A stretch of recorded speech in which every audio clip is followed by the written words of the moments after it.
வர்த்தமான் கால். மெய்ம் சீதாகும் நான் தைக்கிறேன். மெய்ம் சோச்தாகும் நான் யோசிக்கிறேன். மெய்ம் சோதாகும் நான் தூங்குகிறேன்.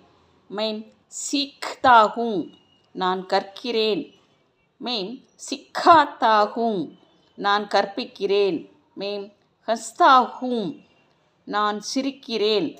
மெய்ம் ஹட்தாகும் நான் அகழுகிறேன். மெய்ம் ஹட்டாத்தாகும் நான் அகற்றுகிறேன். மெய்ம் ஹார்த்தாகும் நான் தோற்கிறேன். மெய்ம் ஹராத்தாகும் நான் தோற்கடிக்கிறேன். இப்போ நம்ம இது மெஸ்குலின் ஜெண்டரில் படிக்கிறோம். அதே மாதிரி ஃபெமினின் ஜெண்டர் வரும்போது நம்ம எப்படி பண்ணணும் அப்படின்னா, மெய்ம் ஜாதி ஹூம். அதே மாதிரி தும் வரும்போது